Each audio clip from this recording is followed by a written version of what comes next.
welcome once again to the Grand Prix project with me, your host, Andre Miller, and the big bro. Thanos, Firestarter. What's up? What's going on? Man. What a weekend, bro. What a weekend. Yeah, I mean, the ending to the weekend was kind of like, yeah, I think that was unexpected. Leading up until that point, the weekend was pretty much what we expected it was going to be.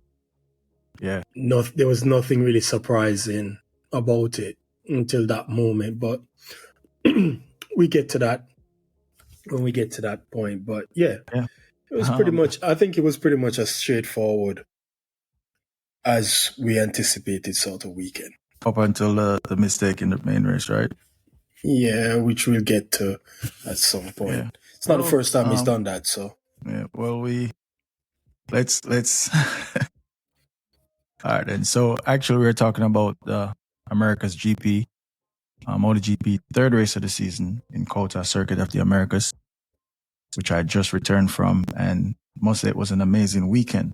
But I'm gonna do something totally different from this. I'm just gonna have a quick one with just the COTA experience, which is gonna be totally different from this podcast, from this episode, because that was a movie within itself, right? Met some people too. Met some wonderful people, right? That I'll name on. But yeah, let's kick it off. Marquez dominant start kind of altered itself, right? Yeah, I mean, he blighted his perfect record. You know what I mean? Crashed out in one of the free practice sessions.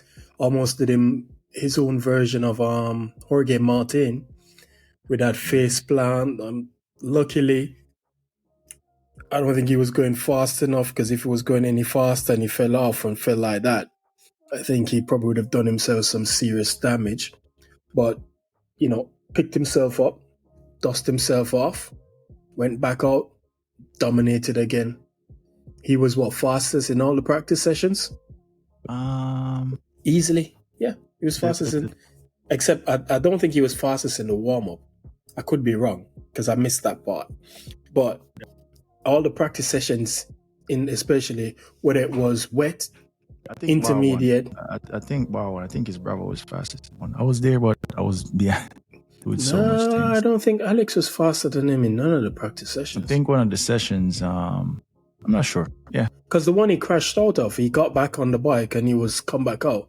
And I'm sure he was quicker than everybody else. But it just showed you where he was, where his pace is so far this season, that he's so comfortable on that Ducati right now.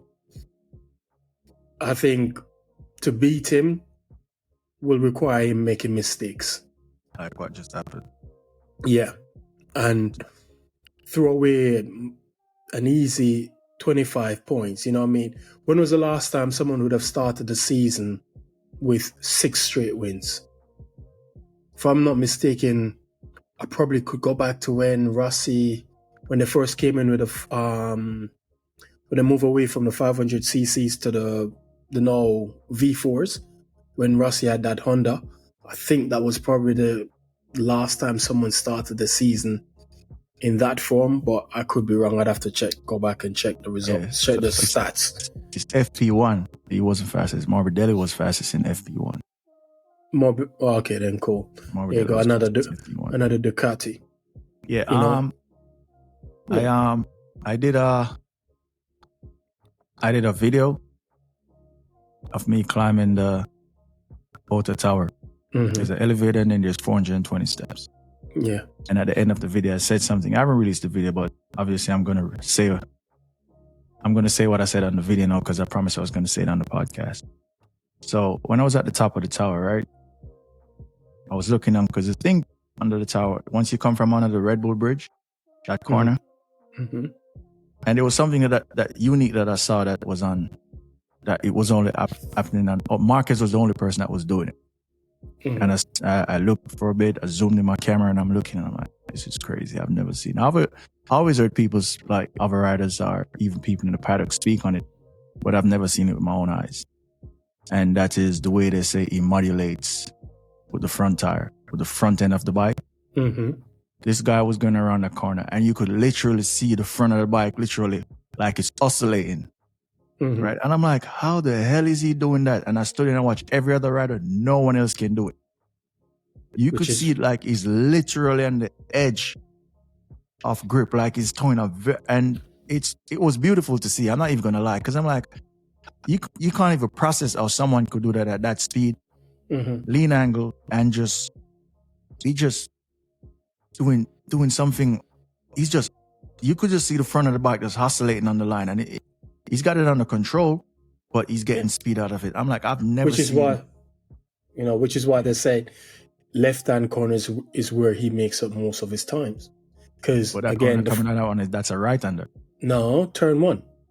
No, not turn. I'm not talking about turn. I'm talking about when you turn one, come around, and you get to the Red Bull. There's a Red Bull bridge, right? I can't remember what turn it is. And once you dip under the bridge, it's like coming out. It's like a right-hander. It's like a long right-hand, right? And the back straight.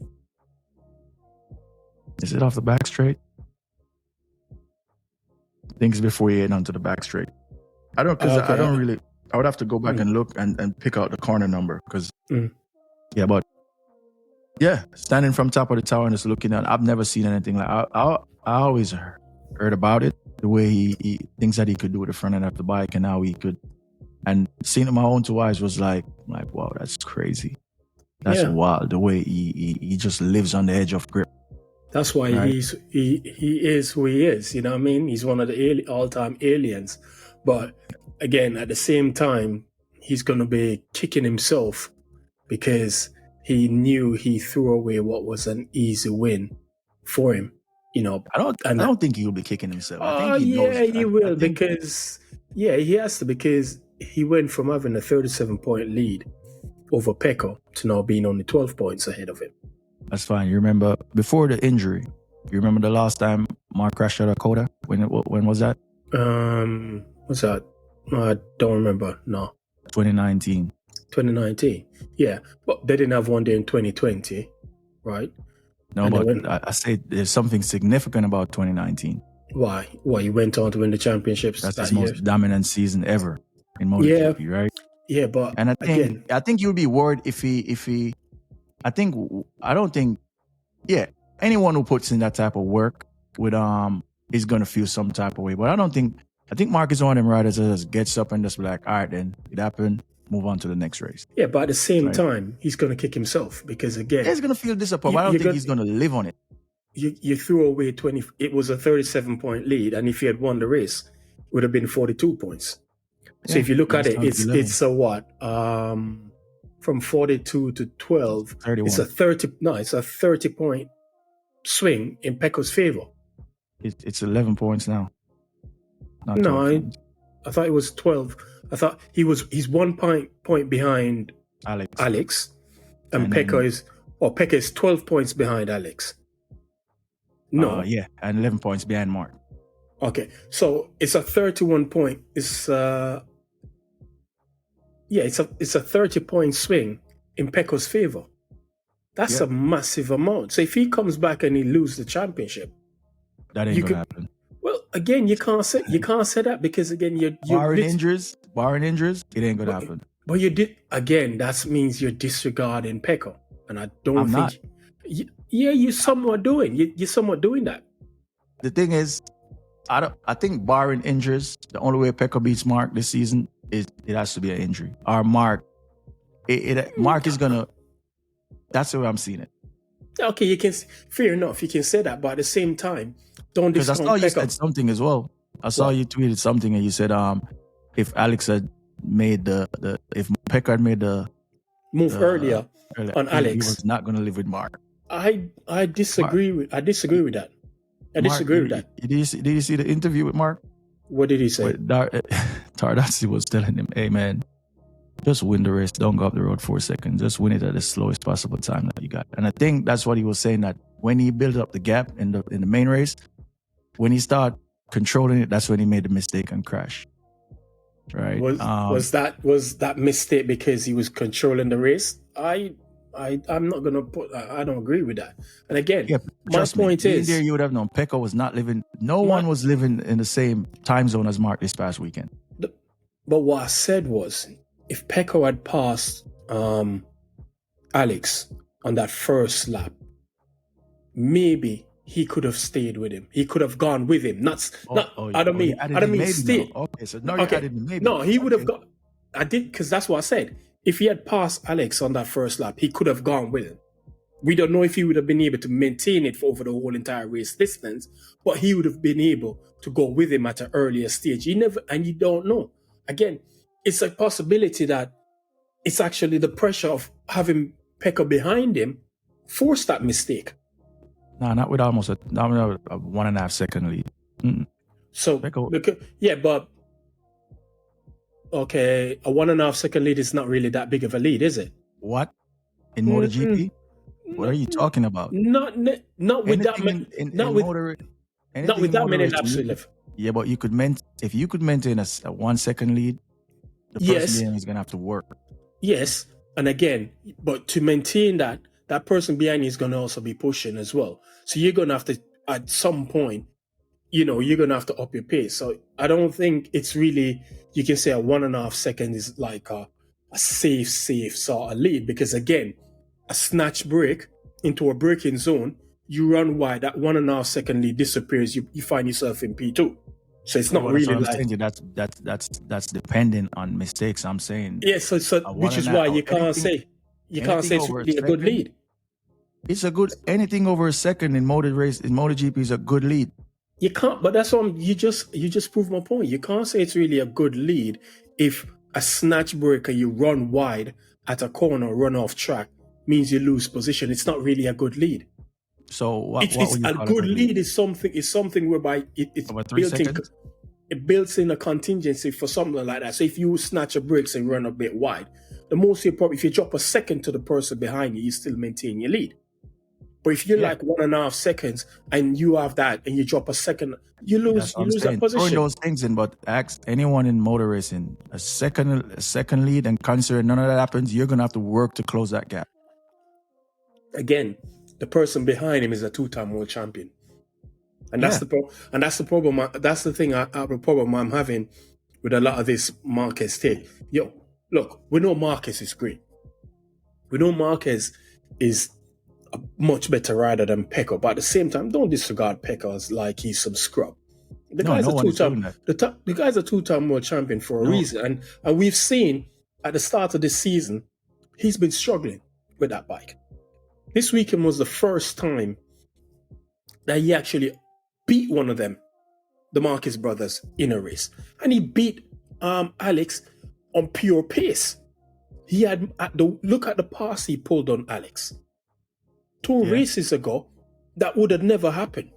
So whatever he found over that weekend, could be, like I said in the tweet, could lead to what we have at because again, This is why I don't. Peco is not slow. No, this is why I don't buy into Peco found anything this weekend. The type of weather that we had, Peco ain't find nothing. You mean he didn't find? Even his manager there, Susie never asked him. So what did they said? The bike is the same. Nothing hasn't changed on the bike. So then explain. So she said it's his head, and he said yes.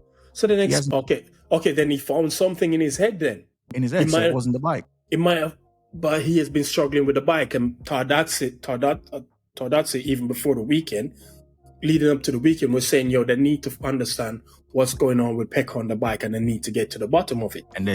So he might wasn't the bike. Yeah, but he's not going to tell you if it was the bike. It was. The thing is, for me, this weekend wasn't a true reflection of nothing. Based on how the weather went and everything went, I don't think anyone found anything this weekend. I don't know. I tend to disagree. I don't think anyone found anything this weekend, right? With the running time that they had, a lot of it was wet. Because there's a lot that goes on. Even when at the post race, when they asked Alex, he was like, you know what? When I saw Marc crash, I decided I'm gonna play the consistent game and just ride my race. I wasn't. Yeah, but even if Alex right, pushed, he didn't have the pace to keep up with Peco. Right. We don't know. And how do we know what? We don't know that. How do you mean we don't know that? Because he's saying that when he crashed, he was like, you know what? I'm just gonna finish the race, which is a good thing. Because I'm like, if you find yourself in a position where you see the man up front crash, And then he decided, because the old Alex probably would have never done that, right? And this is what I'm looking at him like, wow, this is actually good, because now he's a more thinking rider. He's a thinker. So we don't know if he had the pace. We don't know, but at the end of the day, Peco won the race.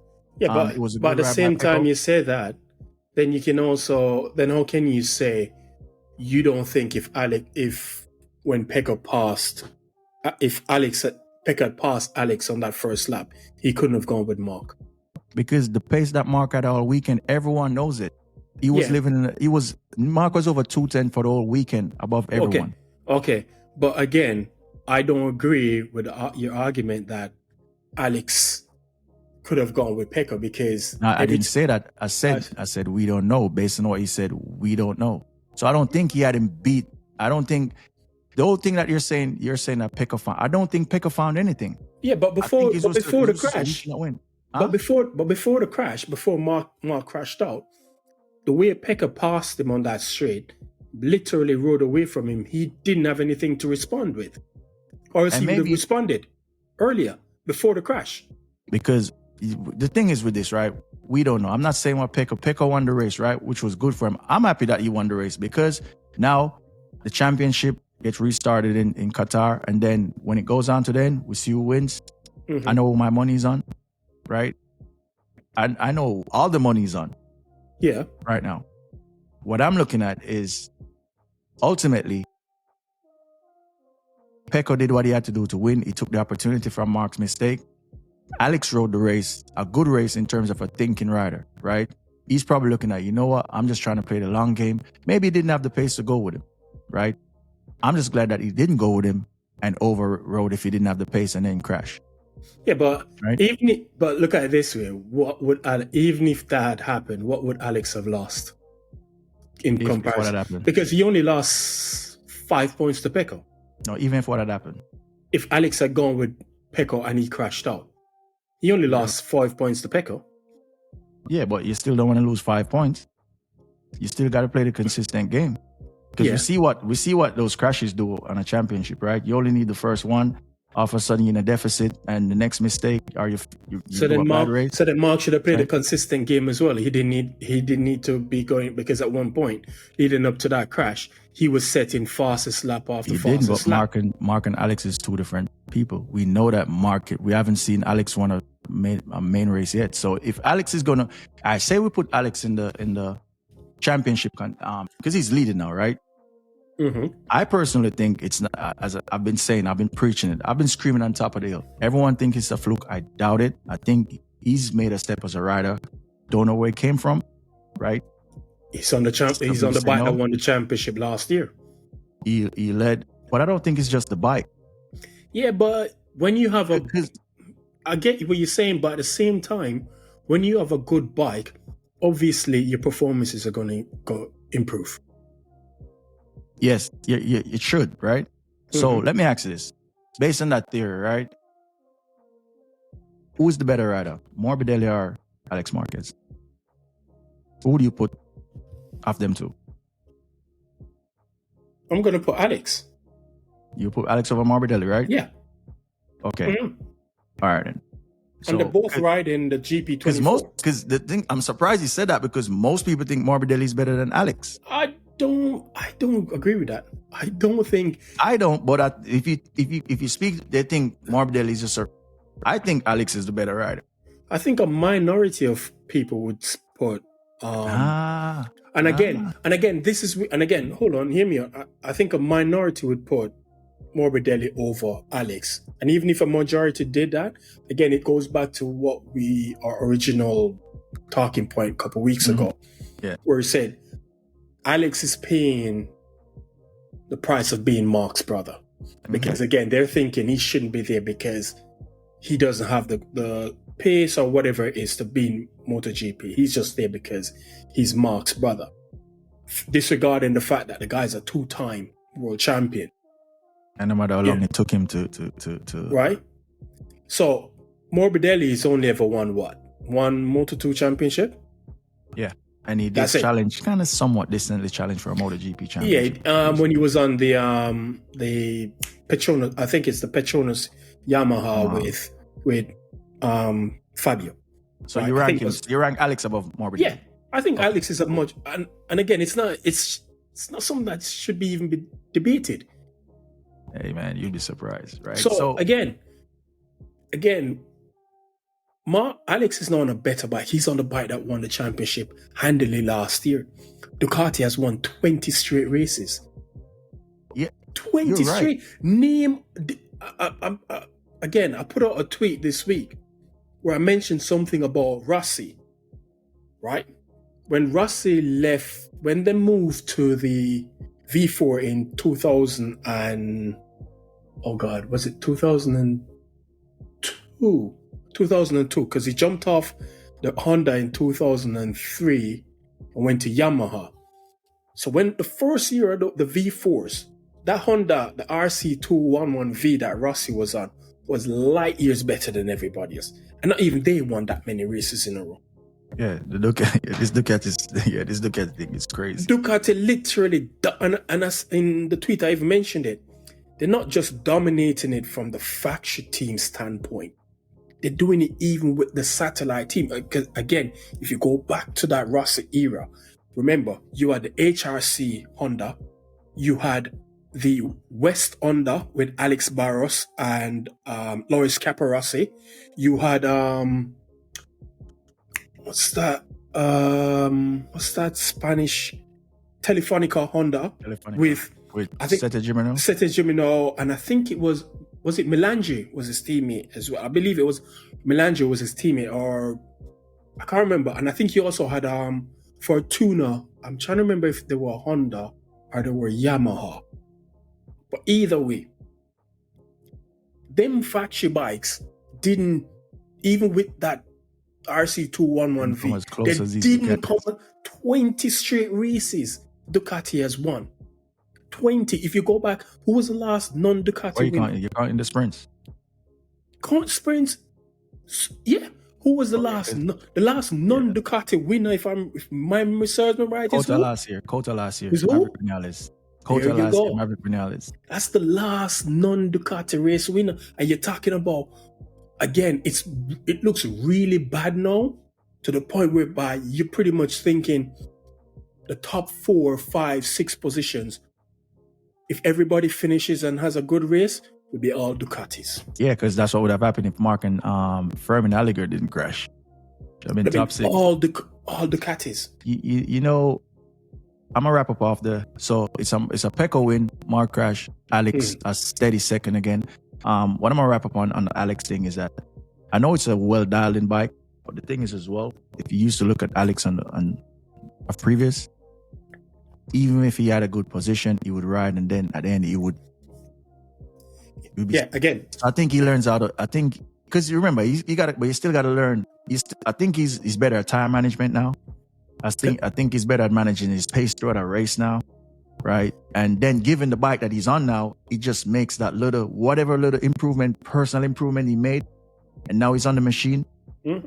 He's where he's at, right? But you see, everything ties back into having a good bike.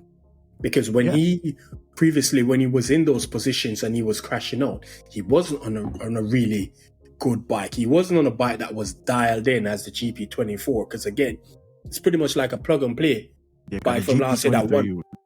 Because the gap between the 23 and the 24 and the 22 was close. The 23 and the 24 was light years. Exactly. So now he's on a better bike. I think it's easier for him, again, with that added years of experience, and know where the limit is, and the bike is more predictable for him. And makes his performance even that much better. And maybe he's just hitting his peak, because remember, he's a slow burner too. Yeah. Maybe he's hitting his peak. I mean, he's 28? I think he's 28. He was born... When Peco, I think him and Peco are roughly the same age. He's 1 year older than Peco. I think Peco is 27 and he's 28. Right, so to run off that part, it's a great win. It's a great comeback by Peco. The opportunity presented itself. He took it, because at the end of the day, probably a Peco fault probably would have been the two. He held his ground. He did it. He did his thing. Now it's 11 point. And just to kind of like go backwards with that. Again, where did he qualify? Qualified Sixth. Where was he in the sprint race? Where was he by turn 1? First. The main race, where was he by turn 1? Where did he end up by turn 1? Third. Third. So yeah, you can see that again, which you said it's nothing to do with the bike. I don't agree with that. I think there's more to it. Tardas is not going to tell you that, yeah, there was something wrong with the bike. I don't believe that. So you see, psychologically for Peco, and I said this in my tweet, for Peco, this was a good win for him. Yes, he inherited it, but for him, psychologically, it's a good win for him. And if he can build on this, because again, these opening tracks was never his best tracks. And that's where the issue is. This is the thing why it's so... Because I want to wrap up off this, because there's more stuff that... This is one of the things as well. The problem for when you which is why I always say, the person that beats Marc Marquez is Marc Marquez, right? Because when you could say this about, well, it's not your track. There's no track in the calendar that Marc won't perform. That's true. Well, we see when they get to Qatar. So Marc has always performed at Qatar. Has he ever won in Qatar? Once. Okay. Well, how many times has Peco won in Qatar? I'm not sure. But that's not what I'm looking at. I'm like, the thing is, when Marc is at a bad track, he's on the podium. That's the difference, right? Well, I mean, you can say that Peco, he's been on the podium in every race except for I'm talking about historically. Mm-hmm. When before the injuries and all that stuff, and Honda went south, Marc having bad days is a podium, right? Mm-hmm. Maybe the odd fourth or fifth year, right? And so that's where it becomes really difficult. You really have to be on your A game to really beat him over a season. And so for Peco to win this championship, he's gonna have to ride as he's never ridden before, right? And which is what I'm looking for. I want to see. So even though the gap opened, I'm like, wow, clawing it back now. Let's see if he could peg that, or let's see if he gives Marc the opportunity to reopen that gap again, right? Let's see how that goes on. Well, he has to build, like I said, he has to build on this momentum now because it was a good result for him. And I think even if he hadn't won the race, I think he would have still looked at it as a positive because, again, he finally beat one of the Marquezes. Yeah, COTA wasn't a really good stamp. And that's the thing with this weekend, right? The only person, despite him crashing, the only person that, of them three, that it was going to farm was Marc. It's not a good stamping ground for Alex either, right? And it's not a good stamping ground for Peco. Fabio, DJ Antonio looked good the entire weekend. No, I'm saying the top three. I'm talking about the top three right now. Like just those like Peco, Alex it was never a good stamping ground for them, right? No. I think that's where I think COTA was one of them where Peco had chased down Alex one year. I think when was it? Was it not 2018? I think it's 2018. I need to check back those results when Alex Moto2 they were in. Mm-hmm. Yeah, and Peco chased down Alex. I think Alex was leading. Because they did mention that in commentary that they did mention it. Yeah, because I was there that race. Yeah, that's when I almost caught Martin's glove when Martin won that race and he threw his glove. But good result for Peco. Alex Marquez consistency is still coming through. And before we wrap off MotoGP, not even wrap because we still got a few more things we got to talk about. But the funny thing, right? I'm not sure what they were saying on commentary. I did see a bit of stuff on Twitter. When the whole thing happened with Marc running off the grid, right? So just as I was there, so I could tell you what happened. I was in the grandstands when it happened, right? Mm. I've heard commentary in a few other places. Hey, it looks bad for the sport. Da da da da da. No, it's not. Everyone was laughing. It's a show, right? I don't know why people are taking it so serious. It's a show, and that was funny. Everyone started out laughing not when Marc ran off.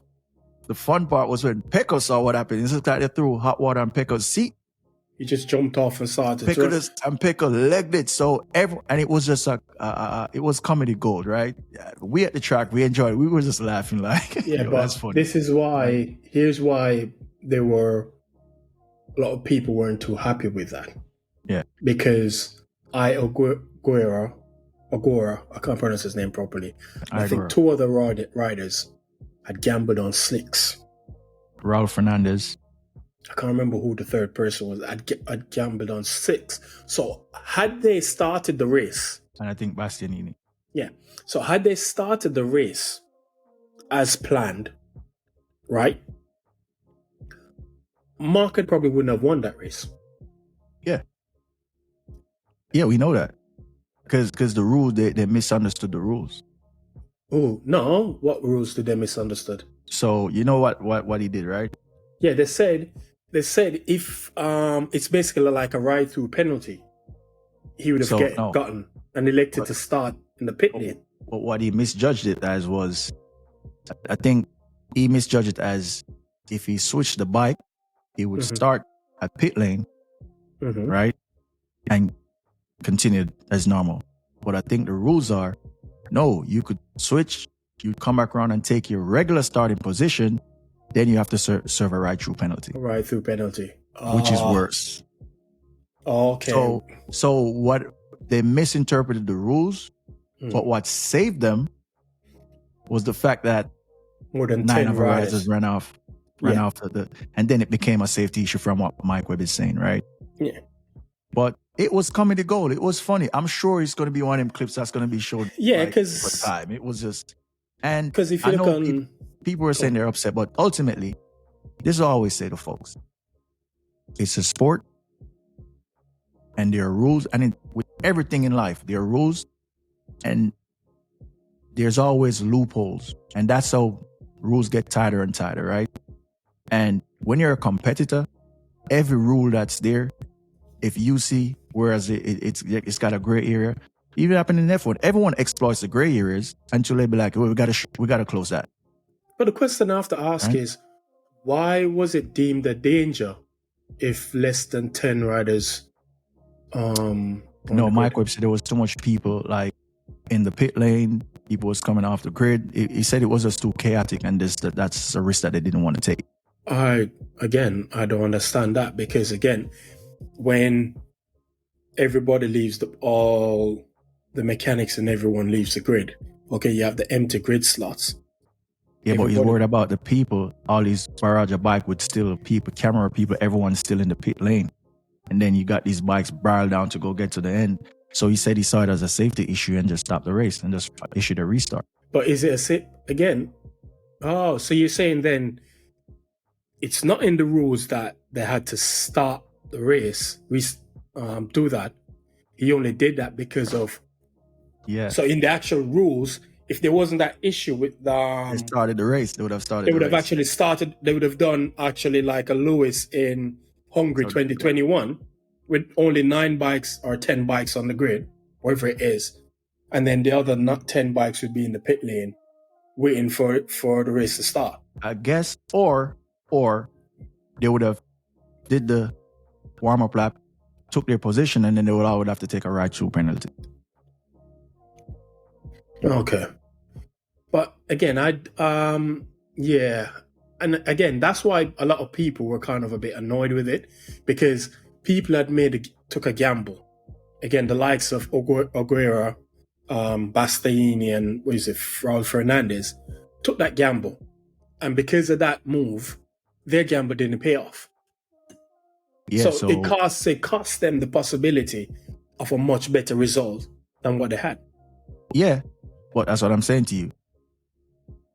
It's about exploiting the rules. So now they just got to figure out how to close it so it doesn't happen again. They didn't. It wasn't because of exploiting the rules. No, I'm saying to you, that was the idea when Marc ran off the track. They would have been screwed because they misinterpreted the rule, right? But so what I'm saying to you, ultimately, even if those guys had started, right, the rest of the guys would have to take a ride-through penalty. Yeah, so then it wasn't really a loophole then, again, right? Because the only reason why they went with the restart is, like you said, the race director felt like there was too many people in the pit lane, and it was going to be a safety issue. So because ultimately what happened is that the guys that ran off the grid behind Marc, that's what actually saved the whole thing. Because now if it was just him, he would have ended up with a ride-through penalty. Which he probably which is business. So it's just a misinterpretation of the rules. Yeah, he misinterpreted. He thought it was a matter of, I could switch back last minute, start at the back of the grid, and then continue with the race, and that wasn't. But for Marc misinterpreting the rules, that's fine. Him and everybody else, that's fine. But the rules itself wasn't actually, there was no loophole that was exploited. Oh yeah. When you look at because there was a misinterpretation of the rules, I should say. Yeah, but what Marc misinterpreted didn't really affect the race. It's not that affected the race. It's the fact that the race director decided, well, you know what? I don't think this is safe. If the race director said, all right, carry on as per usual, then Marc and everybody else, Peco and all of them, would have gotten a ride-through penalty. Yeah. I mean, because again, they switch backs. And ultimately, the way I look at it, man, is you cannot be mad at it in terms of like calling for the restart, because it could have gone another way, whereas like if they did and then someone got knocked over, and then it would have been like, hey, why didn't y'all take safe? You know what I'm saying? So yeah, you always have to hear on the side of caution. In that regards, I understand that part. I understand, and in some ways, again, you can see why the likes of you can see why people were upset. Because again, you took this was their opportunity. These guys could have ended up on the podium. Yeah, because the reason why I'm trying to clear this up a little bit, obviously there's people that are more professional than me that knows more about it. But the reason why I'm trying to clear it is because when you see online, people are thinking like what Marc did was cheating. I'm like, nah, he screwed himself basically. The people don't understand, he screwed himself. Yeah. Right. And everybody else who followed him basically screwed themselves. So they basically got bailed out by the fact that the mechanics and everyone was, and again, this is what I don't understand. Because when Marc and everyone started to run off the grid, they hadn't actually started the countdown sequence for the formation lap. Because Marc, I think it was during the national anthem. That's what he timed. I think he timed it like 3 seconds. 3 minutes. He said 3 minutes. Before, so they were about to pull, everyone should be sitting on their bike. Mm-hmm. So they're about to pull the tire warmers and everything off for them to go get the warm-up lap. So he timed it down to like seconds. Mm-hmm. Then he ran off the grid. Mm-hmm. So did you see Alex's interview about it? No. Yo, you gotta see. It's funny, yo. It was just, it's comedy gold, bro. It is what it is. Alex said he looked and he saw, so Peco was like, I saw Marc and he wasn't on his bike. So I'm thinking like, you know, then he said he saw Mike hot-footed. So he was like, yo, I'm out. Then Alex said, he's looking and he see Marc and he's like, oh, I'm thinking he left like his earplugs or something. And then he saw Marc and he saw Peco and he was like, okay, I'm going with them too. Digi and Antonio, his mechanic was saying, stay. Digi was like, nah, they're gone. I'm going too. So it was just funny, bro. Yeah, he just followed. It's funny, bro. It was comedy gold. The grandstand was laughing. Yeah, it was funny. It was funny. I didn't really have an issue with it, to be honest, because again, like you say, it was more down to safety why that decision was made. Yeah. But at the same time, I can understand why other people were a bit annoyed, because again, it cost those three guys a possibility of a podium finish, because a Trackhouse bike has never finished on the podium, has it? No. It would have been a good result for them. And again, Raul Fernandez has never been on the podium. He needs a result. Yeah. So, because the thing is, I don't want to go off on Raul because he's not on our list of topics here, but I just want him to get, because I think he's got the talent. I just don't know what's going on. But so to move on from the winner, the top three, congrats to Digi and Antonio as well. Great ride. You know, he's still coming back from his injuries and all that stuff. So I want to see when he's up to speed, if he could throw some span in the works as well, right? Man, Bezzecchi had a nut. I'm there and I'm seeing Bezzecchi, and every time he goes out, something wrong happens. But where did he finish though? I think he had a good finish. Yeah, he finished good in the end, but in the race itself for him wasn't actually a bad wasn't a bad race. He actually had a good race. Let me bring up the results for that He race. finished 6th. There you go. And where did he qualify? It was a good race for him. 6 is for the weekend he was having. 6 is great. There you go. So Right? It wasn't really. So the grand scheme of things, it wasn't really that bad a weekend for him. It was crazy. And then I saw you put it out. So the reason why, from my understanding, why, because I saw you said, "Oh, Jack Miller probably need to get it together." Mm-hmm. Because you got to remember, Fabio didn't race with his main bike. Yeah, that's still an excuse. The bike that he raced had a lot of stuff that should. The bike he raced had different swing arm. He had a few things on it, so it was just, remember, it crashed going to the grid. Yeah, so but he raced a whole different bike. He raced a whole different bike. Yeah, but the problem with that for me is that's not a good enough excuse, because you'd like your number 1 and your number 2 bike to be pretty much identical to each other. Because again, really. if they had not declared, if they had not declared it a wet race, flag to flag race, right? That means they'd have to come in at some point and change a bike, right? Yeah. Yeah, so which is why in these type of conditions, I don't think it would make sense for your bikes to be identical. But then why would you go with a swing arm and parts on your number 2 bike that you're not happy with? No, because remember, so you got to remember, the wet bike and the dry bike are almost 2 different bikes, right? Suspension, adjust, everything about it is different, right? When he crashed the bike that he was supposed to race with, right? And then they just had to switch to the next bike. It just turned out to be just a messy race for him because he crashed the main bike. I'm not sure why the other bike had other stuff. I do not know. Exactly, which is right. But you can't have them identical.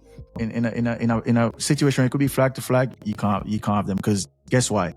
It's either the situation is going to be wet at some point, it's going to be, so the bike got to be different. Yeah, but the main difference they probably have between the two would be suspension setting.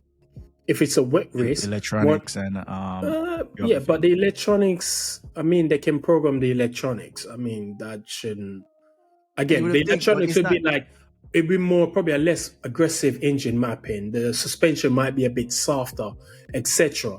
Okay, I can get that, but there was enough time. Remember, there was a delay in the start, so even on that number 2 bike, they could have made some setup changes to that bike during that period of time. But if it's a suspension thing. You're missing. You don't know the extent of the damage when you crash the bike. No, I'm talking his number 2 bike. So if it's a suspension sort of thing, because like I said, the main difference between a wet bike and a dry bike would probably be, again, engine mapping. So it's probably a less aggressive engine mappings they use, which again, these things are already programmed in. So it's a case of, I'm sure they have different mappings on the bike. So it's just a matter of pressing the button. Okay, if it's a wet race, you're going to switch to a wet map. Just like in Formula 1. If it's a wet race, you switch to that map.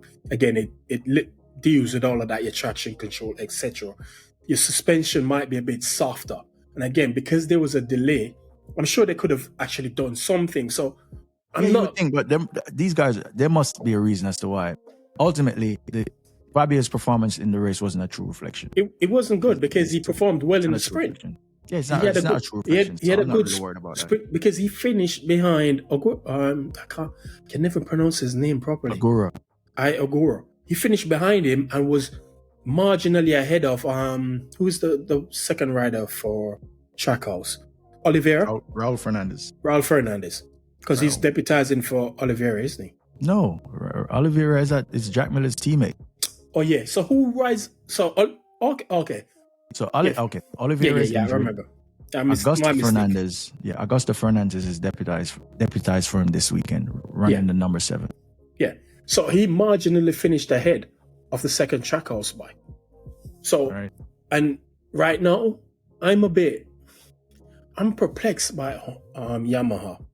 Because remember when we did the first one podcast, and we're talking about the testing in Malaysia. Yeah. The Yamaha looked good. It looked like, they've made a massive step and they're now the next best team behind the Ducatis. Right now, I don't even know where they are. I don't even think they're better than the KTMs. Oh, Yamaha? Yeah.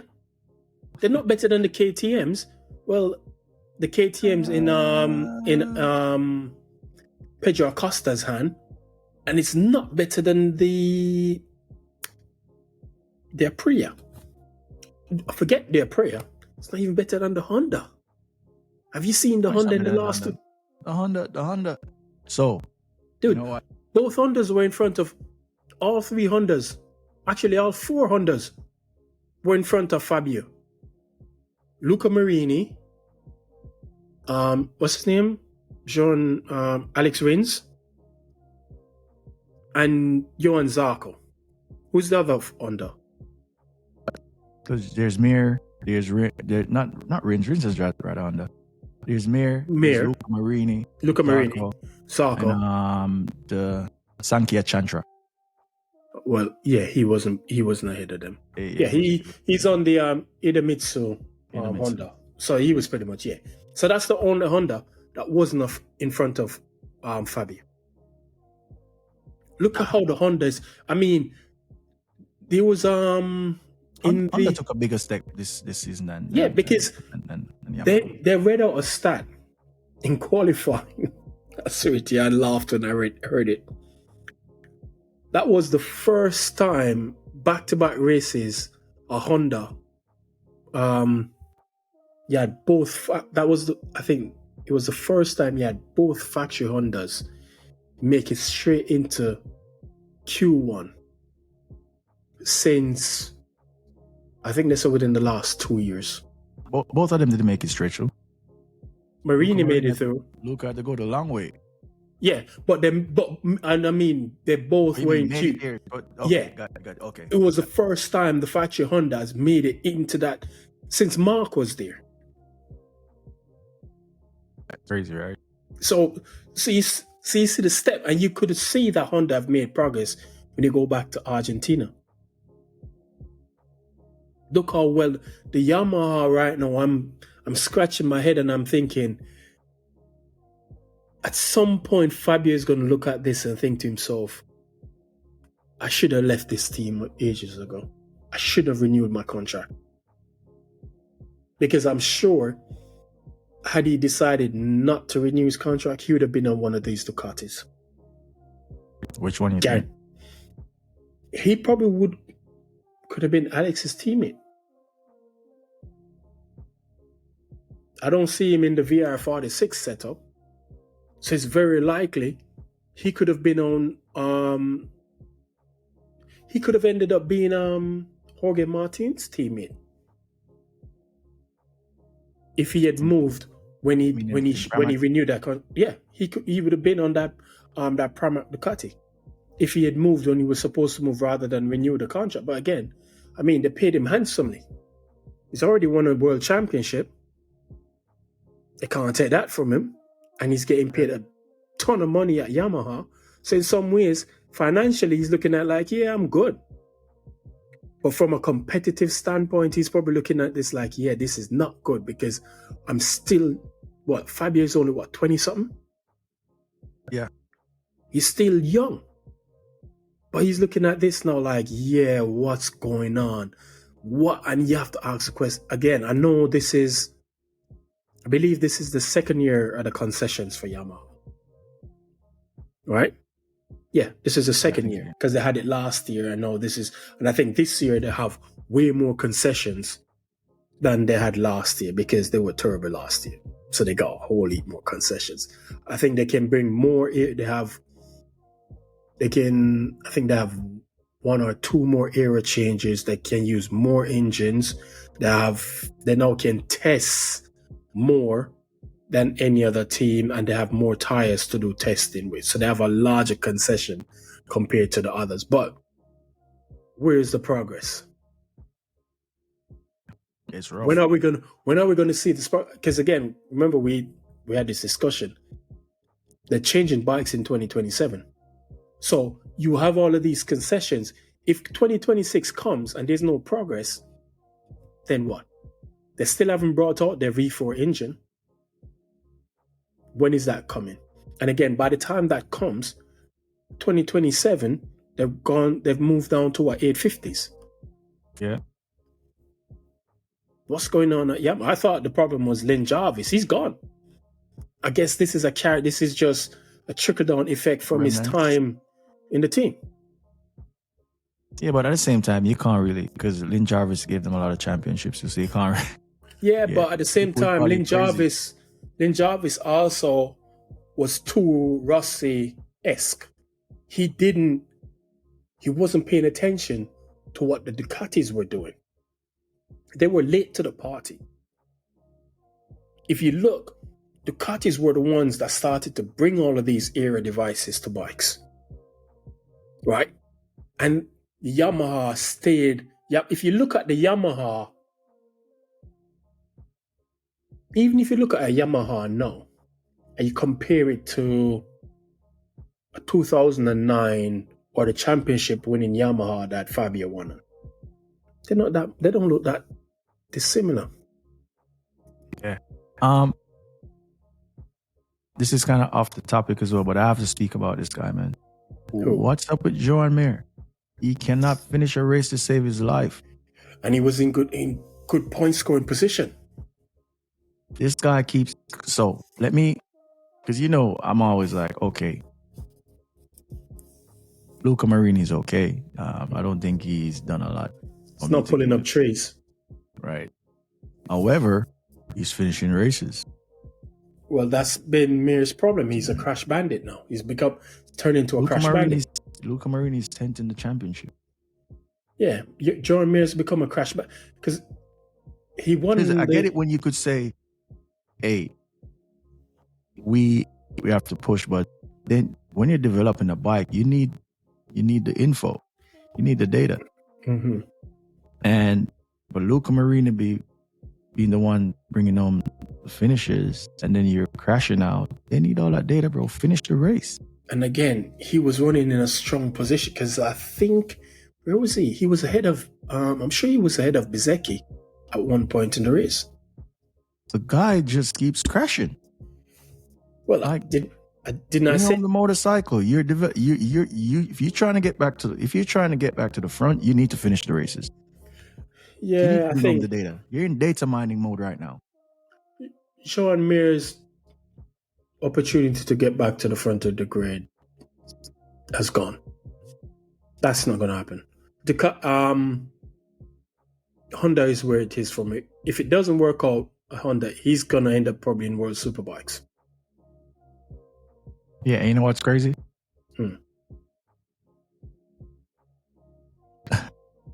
Pedro Acosta, right? So Bastianini, right? Mm-hmm.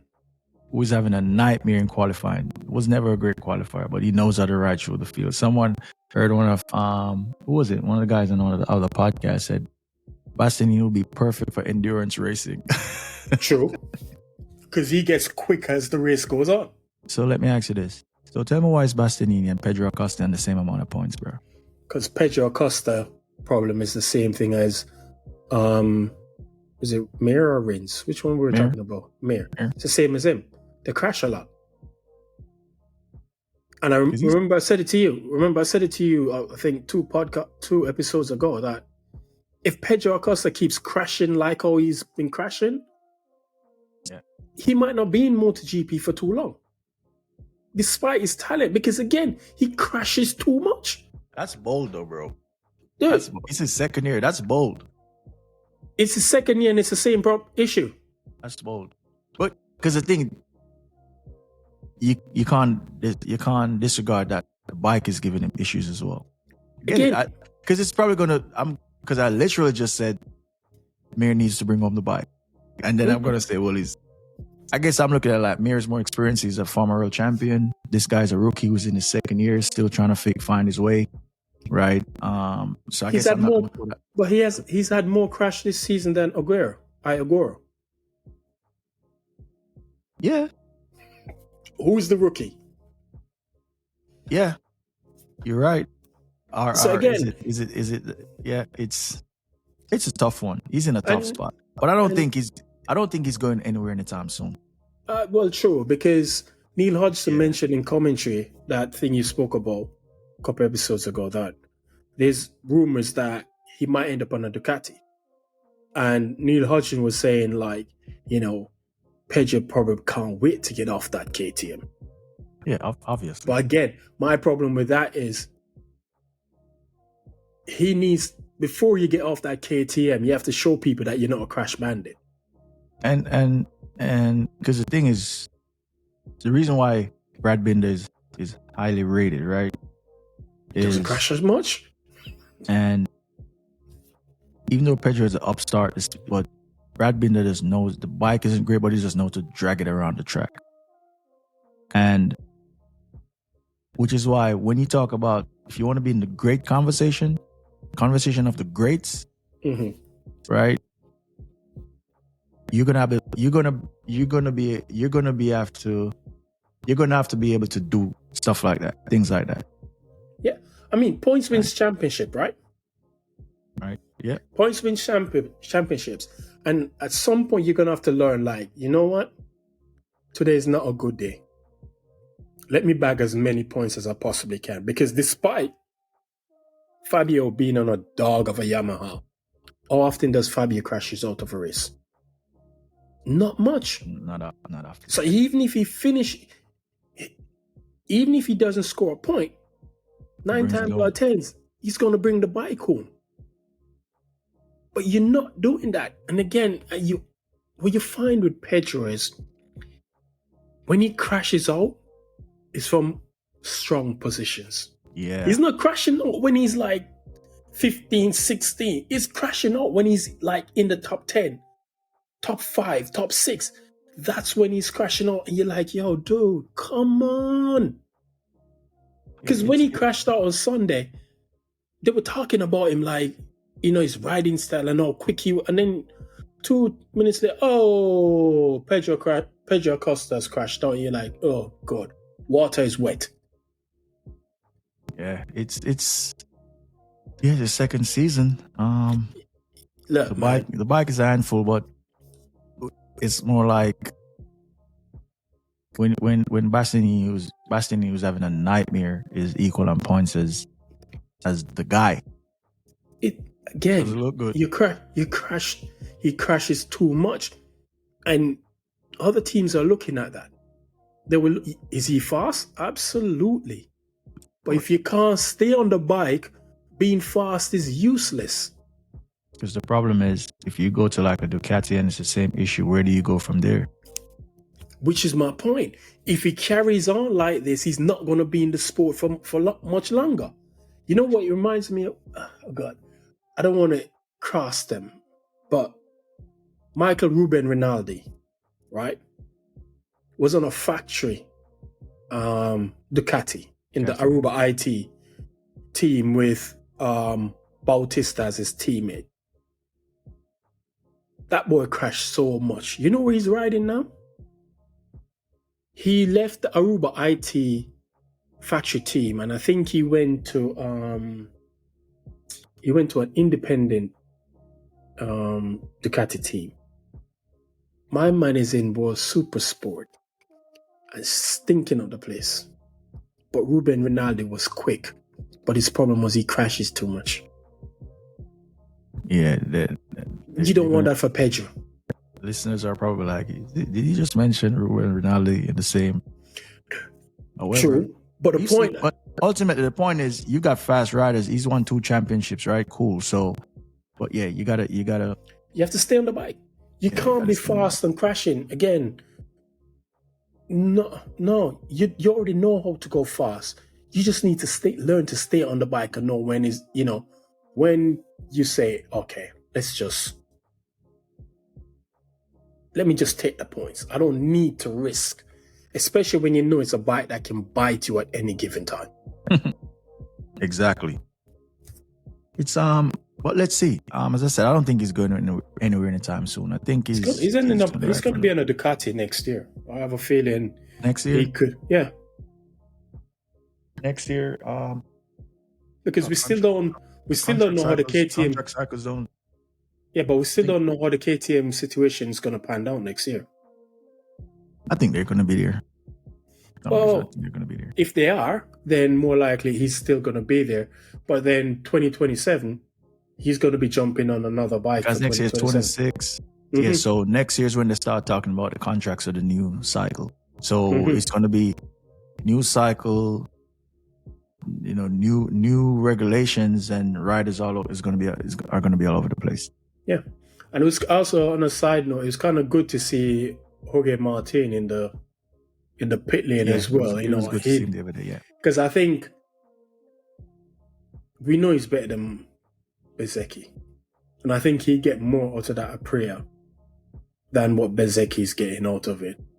So I'm looking forward to see when he finally comes back what he can do on that bike, because it's going to be very interesting. Because if he can start getting amongst the Ducatis, then you know that Bezzecchi was basically just not utilizing the machine he has.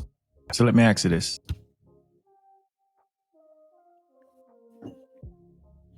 Do you strongly feel that Martin could put that Aprilia amongst the Ducatis, especially amongst the factory Ducatis? Which one of the factory Ducatis? Boy, you're talking the Red Boys? Yeah. No chance. No chance. Absolutely no chance whatsoever. I think once they get well into the season and things get dialed in, if Alex keeps doing what he's doing and is showing this type of consistency and pace, and Digia gets up to speed, dialed in, fully fit, I think even with Martin and the Aprilia, is going to be fifth at best. Yeah, he's not getting no win. And if Furman shows the type of form that he showed in COTA, where he's dialed in on that machine as well. Look, I don't see no other bikes getting anywhere near the Ducatis, be it factory or customers. Let's be honest. Because the 4 customer bikes are 2024 championship winning bikes. They're no slouch. And they're not that far off from the GP25. Yeah, they said they're running a GP 24.9. They're not that far. They say. They're not even that far off the factory boys. So I can't see anybody. Again, it would take... You take a lot of things. Take really exactly. bad... crashes and so on. On pure pace. Pure pace, nah, I don't see the 6 Ducatis are the best bikes on the grid. Easily. Is it 6? Yeah, on pure 6. Pace, I don't see that. Yeah, 6. Easily the best bike. And again, MotoGP have a problem. Because it's just one team dominating the sport. Absolutely one team. Again, it's not a case of like, you get the odd win from an odd manufacturer here or there. You can't see where another team is going to come in and beat one of those Ducatis. Off pace. Well, we only have let's call it a season and a bit until the regulations change. Right. Again, there's going to be a lot of stuff, but we're going to have to speak on that whole thing on a whole different episode, whereas like with new tires, a lot Pirelli of coming in, and a lot of the launch device is going to, the lower ride-out device is going to be going. A lot of stuff is going to be going. Right? You know what? So, this could be what resets it for Yamaha. Yeah. Because where Ducati have everyone else beat, it's because again, Ducati was the first that came in to launch the ride-out devices. So they had that well dialed in. They were the first ones to come in with the whole era thing. Because I remember when they first came in with it, and you're like, yo, what the hell? That looks terrible. But no, every bike's going down that route. So they pretty much have that head start on everybody. So someone said, I think it was Matt Oxley that tweeted that photo and said, the rear of the Ducati where the camera sits with the little wings on the back looks like something out of the new Star Wars movie. And when I looked at it, I'm like, yeah, it looks like one of those Star Wars flying ships. There you go. So again, 2027 could be the reset for the likes of Yamaha, because I don't see Yamaha winning or Honda winning anything this year or next year. They're not winning a damn thing. They'd be lucky if they get on the podium. and this hurts me because I'm a Fabio guy, and I said it in the preseason show that I think the Yamaha can get on the podium on pure pace. I don't think that's the case anymore. Yeah, it's going to take an absolute miracle. Yeah,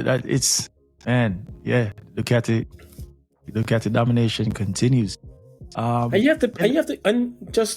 I know we're dragging this on a bit, but at the same time, you have to applaud Ducati, because what they did was they even employed people from Formula One to come in. Yeah, and not only that. And the reason why I'm not mad at the old Ducati domination, or Ducati dominance, is that when they were in the trenches, they were in the trenches for years. So why can't they win for years? And again, they benefited from the concessions as well. That's what led them to where they are now. Yeah, so it is what it is. They were in the trenches. They were the laughing stock for a little while. So they got the maestro Gigi in, and they employed the right people, and they did their thing. Now they're winning. They're reaping the benefits of all those years that they struggled. Yeah, and you have to take your hat, because again, I could be wrong. I'd have to go and check this out, but I don't think we've ever seen one manufacturer dominate the championship like this. 20 straight races. And looking at the season so far, they're going to whitewash the whole season. We've never seen a season where one manufacturer has won every single race. Because the way it's set up now, if one of the leading Ducatis crash, there's going to be another Ducati that steps up. You have 4 behind them. Marc crash, Peco steps up. There's a possibility Peco crash, Peco and Marc crash, Alex steps up. If Alex crash you're going to have who behind him? DG and you Frankie, when Furman come up to speed, right? Yeah, it's tough. They're literally making MotoGP. The whole Ducati lineup would have to crash for someone to get a shot. And that's not going to happen. I want to see if they're going to do, a manufacturer does what Red Bull almost did in 23. Win every single race. Let's see. And I'm going to put up a tweet, and I'm going to put a poll, and I want to see what the vote is going to be. I'm going to put it through the Grand Prix Project pod? Yeah, or Twitter page, and see what happens. Because I have a funny feeling Ducati going to win every single race this year. And if that happens, everyone in MotoGP is going to yo, what the? Yeah, this can't happen. And the funny thing is, and this is where MotoGP differs from Formula One. Formula One would step in and try and change the rules to stop a dominant team being dominant. There's literally nothing MotoGP can do right now to stop it. Yeah, because nothing. Yeah, because I guess the difference is with MotoGP compared to that is like what we just said. You got the Lenovo team, but there's a possibility the Gresini team probably could win a race. The VR46 team possibly could win a race as well. Even though they're Ducati as the manufacturer, it's but bear in mind they're bust down in different teams. And you have to remember, those same factory customer teams have won MotoGP races on Ducatis. Yeah. So it's not like they can't do it. They've shown that they can do it. Yeah. Because did Bez win a race on that Ducati? Yeah, basically won 3 races on a Ducati. Marquez won sprint. Marquez won 3. Alex won the sprint in Qatar. Was it last year? I think he won a race. So the winners on factory Ducati, I can tell you they are. So it's Bezzecchi. No, forget the factories. Customer. Customer. So it's Bezzecchi, Alex, AJ and Antonio, and Alex. Marquez, Alex, and Alex. There you go. And Martin. We're forgetting Martin. And Martin. There you go. Right. So you look at and Zarco. And so Really there you bothered. go. So you look at it, you realize, even if as you said, even if the factory boys aren't there, there's 4 more Ducatis that you know are going to win. One of the 4 will win that race. So yeah, Qatar is the next one up. Let's see how that one goes. Watch Peco fly in Qatar, dude. Yeah, let's move on to briefly the other 2 categories. Yeah, but what did you rate the MotoGP race on a scale? The MotoGP race, in terms of chaos, a 10. in terms of the race overall, I'll give it a 7.5. Ooh, that's a lot. I ain't giving it that much. I give it a 7.5. Give it a 6. I give it a solid 6 because it was pretty much processional until Marc crashed, and then even after Marc crashed, it was somewhat processional because they didn't really show us much of the action in the mid pack. You know what I mean? Yeah, so actually need to get it together. Yeah, so it was pretty much. I'll give it a solid 6. Yeah, and that's it. And I gave it a 7.5 because I actually like the Peco win for what it did to the championship, right? Mm-hmm. So it kind of. So let me explain that big so we could go to Moto2. The reason why I said I didn't want Marc to crash for Peco to get a lifeline, right? But it happened. He took the opportunity. Based on his words, he's found something, right? He think he's found that. That's what we were saying. Mm-hmm. I said I don't believe it. You said you do. Cool. So now that he got that lifeline, let's see what happens. Yep. That's what I'm saying. Let's see if Marc opens up that wound again and then see what's, you know what I'm saying? Yeah. So now, because now what we don't want to say is that what we didn't want to happen is Marc to win this race, push it to 41, right? And then even if Peco wins a couple of races. Was it 41? It would have been 42. 42. Whatever, yeah. over 40. Yeah. Right? And then throughout the rest of the season, Marc could really, could take a second place here, could win a sprint, become a second, go a second in the race, and be more, manage the championship. Calculated. Right? So now that he's lost that advantage, and even, because if it had went that way and then Marc finished at the end of the championship, it's because Peco didn't find the sweet spot at the beginning of the season. And that's why he won the championship. So now that Peco said he found it, he's good. Let's go right to the end. Let's see who is the champ at the end of at the end of the season. Which is why I said, which is why I also said, this might be a good win for Peco. Now let's see how he develops for the remainder of the season, because it boosts his confidence. Yeah, he didn't win it on pure pace, but a win is a win. You're not going to disregard. You're not going to say, I'm not going to take it. So you can't say that. It's definitely going to be interesting. What is it? Qatar is what, next weekend? Yeah. Next weekend. Oh God, the same week as Formula One. Damn it. So let's see how he performs next weekend, because they were saying that these tracks aren't really his sort of tracks. So when we get to places like Qatar and what's that after Qatar? Hold on, let me just check. So you have Qatar, then you have Spain, which is kind of like a stop, because he pretty much, he dominated Marc in Spain last year, where he put some moves on Marc. And then you have places like France, and then Cathedral, Silverstone. That's going to be an interesting one. And then Aragon. So let's see it goes. Let's see if Peco can actually build on his good fortune. If he can't, and Marc reopens that wound, he can then pretty much call the season done and dusted, probably by halfway mark.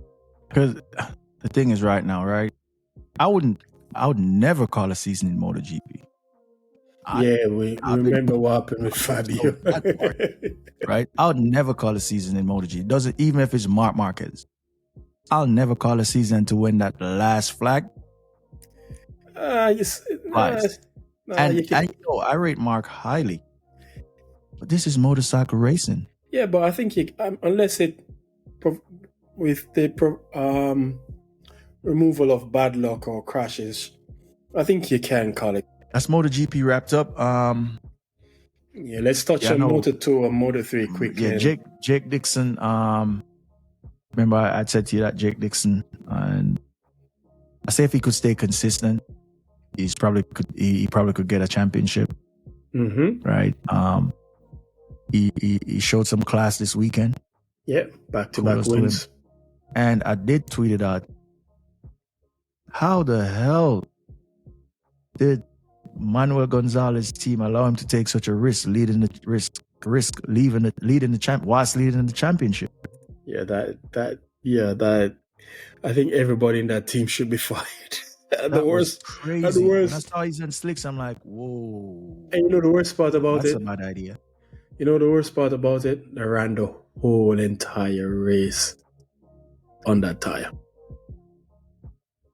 They were literally at one point like 20 seconds a lap slower. Let me ask you this. When was the last time you saw anyone got lapped in any MotoGP race of any category? Years. Not even what's his name? Sancho Chancha has gotten lapped. Sankia has gotten lapped. But this dude, look, that was a stupid mistake from him and his team. And the bigger problem for me is the fact that they didn't say, you know what, come in, change bikes, and let's see what we can salvage from here. They ran the race. I don't know. Because you cannot change bikes. They only got one bike. Change the tires. Yeah, that's going to take long. Okay, fine. People crash out. It was dead and gone from they made that decision. That was doomsday. Yeah, but people crash out the races. You never know what could have happened.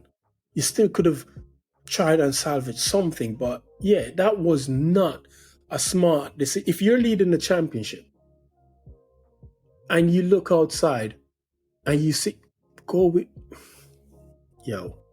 what the weather tells you, bro. If it's raining, it's kind of like they had a Ferrari moment. Yeah, and Jake Dixon just took that and just dominated. I mean, he never looked like he was going to lose that race or the entire weekend. He showed up like, so if Jake Dixon can actually stay consistent, keep his speed up, he probably could win a championship. Yeah. And he would have done what Sam Lowe's other Brits before him. Sam Lowe's. Because Sam Lowe's was on Scott Redding as well. Yeah. They were both on that Marc VDS bike. What is it? All the Brits who came through was the big name, like Sam Lowe's, Scott Redding, all of them rode Marc VDS. And they've literally done nothing. Right now, Sam Lowe's Scott challenged 1 year, but he was never going to win that. Sam Lowe's in Moto2, his problem was he crashed too much. He's in BSB World Superbike now, doing the same damn thing. Still crashing. So Jake Dixon has a tendency to crash too. Yeah. However, that was last year. This year he's doing his thing. He's come good, and he just needs to stay consistent. And if he could maintain the speed throughout the season, he should win a championship. Let's see what happens, because the likes of Aaron Canet is still there. It's like what they would say about the old Peco thing. Once you get to these European tracks, then the whole thing could change. And we know Canet comes alive. Exactly, and puts a run together, and then boom, he's right back in it again. So, let's see what happens. Right. Let's see what happens. But it's good to see that Dixon is actually, he's taking his opportunities when they arise. And he's not doing it. He's not doing it unlike when, others, he's doing it on pure pace. Because the race in Argentina, who was on pole? Was it Manuel Gonzalez was on pole? Yeah. Took the lead, never saw him again. Yeah, so Jake, shout out to Jake. Keep doing your thing. If you could stay consistent, as I said, you should win.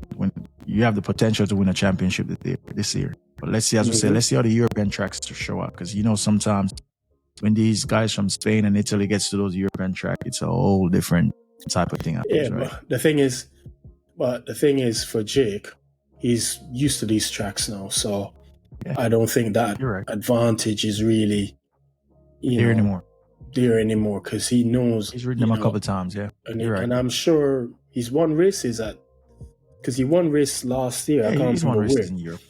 So let's talk about David Alonso. He qualified well this weekend, so he's chipping away. Yeah, I think it's because he was injured, wasn't he? Yeah, he came in the season injured. Yeah, so I think it's taken him some time to get his head around it, because his teammate is Holgado, isn't he? And he's having a good start to his campaign. So I think no one saw that coming. True, everyone thought Alonso would be the guy. We all thought that, but as you said, he's been injured. Came into the season injured, so I think it's going to take him.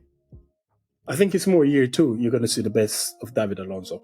Yeah, because they have mentioned the injury. Because I kind of heard it on the low. They're not using it as an excuse. But I think he had a crash in preseason. Yeah, I think year 2 will be a much better season for him. I think now he's just kind of like getting himself acclimatized, but at the same time, you still have to put some performances that, have people stand up and take notice. But again, it's only the third race? How many races do they have on the calendar? 22? 20.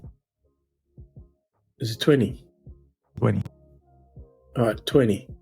Okay, hold on. And then you have... No, 22, man. It's 22 this year? Yeah. 22? Yeah. What's that?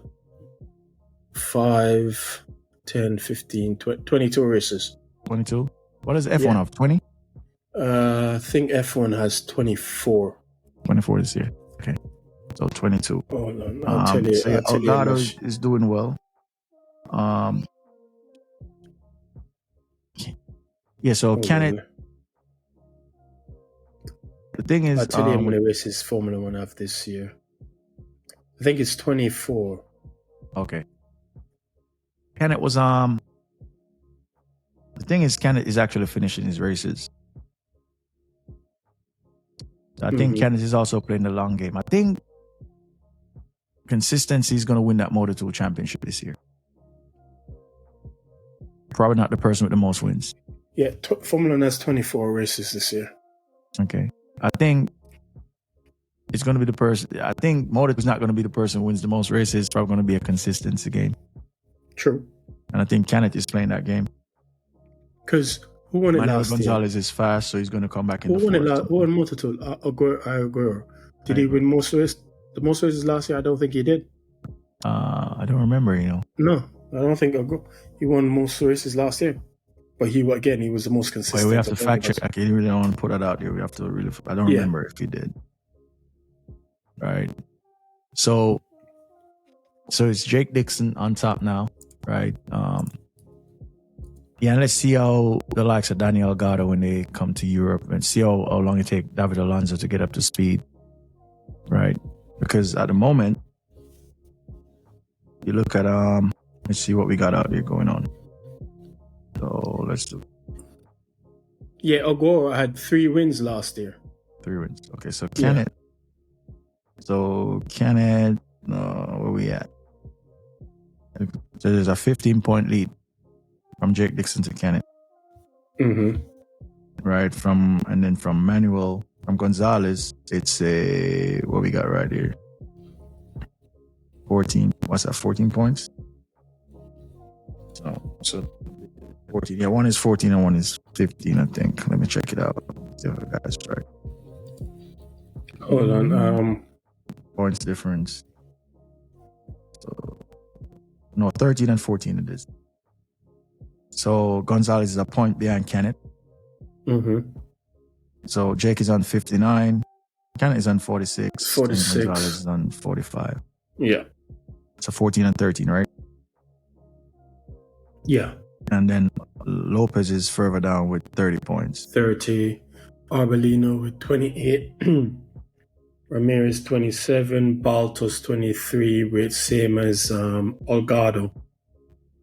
What does David Alonso has? Where is he? Damn.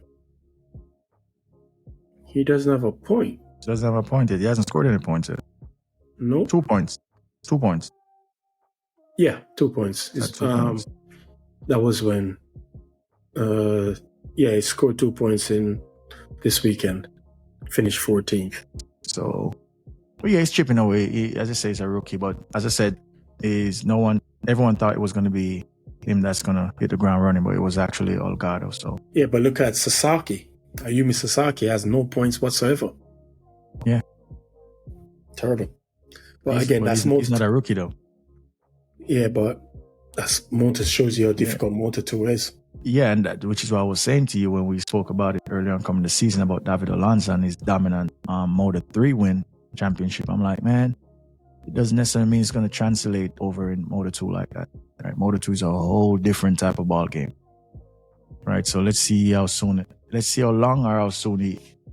it will take him to get up to speed or how soon. Right? He qualified well this weekend. So let's see if he could continue that and, keep progressing up the grid. Right. So that's really it for Moto 2. There's not really a lot going on there right now. Moto 3. Your boy Rueda. Hey. Did his thing. But what I'm most impressed about this weekend is the kid that made his debut. Quiles or something like that. Yeah. Because at one point he was running. That's how it's pronounced. Yeah. At one point he was running in the top 4 or top 5, I think. I think he was running. No, he went all the way up to top 3. Yeah. So he was okay. Right. And he actually led the race at one point. I think he led the race at one point. Bro, you want to see something funny? Yeah. It's his first race and he's 13th in the championship. Yeah. He finished 5th. With 11 points. With 11 points, he's 13th in the championship. That's crazy. So the way he was riding, I'm like, yo, this boy got talent. Because COTA is not a good place to make your debut, bro. Why not? Because COTA, so the thing with COTA, right? They always say COTA is one of the most physically demanding track on the calendar. Mm-hmm. It's long, right? It's bumpy. So for him to come to COTA as a rookie, qualified well, raced well, finished well, that's good. It was impressive. Again, it was definitely impressive for a first race. Yeah, for a first race. And Piqueras still hasn't won this year yet. He was the title favorite coming into the season. And he's 22, and he's 24 points behind Rueda. Rueda totally ripped that up. Nah, Piqueras. Right. I mean, he hasn't won this season. Didn't he win in Argentina? Did he win in Argentina? No, he did not win in Argentina. Yeah, he won in Argentina. Yeah. Did he win in Argentina? Was that the race that he won? Yeah, he won, and Rueda came third. Oh, he beat Fernandez. Oh, yeah, that's the one with the shenanigans on the last lap, right? Yeah. Yeah. So, I take that back. Yeah, actually, so he won this year. But he coming in the season, he was a title favorite. Well, I mean, it's still not over. Early. It's still early. He's 24 points behind Rueda on 66 and 42. So, I mean, and we know what Moto 3 is like. Them dudes are terrorists. So, I ain't ruling nothing out. Nothing. It's still all to play for. He still can do it, even with that big of a gap. Yeah, of course. It's still early days. It's just that everyone had him as a favorite. Yeah, well, so again, it's what two race to Rueda, one to Piqueras.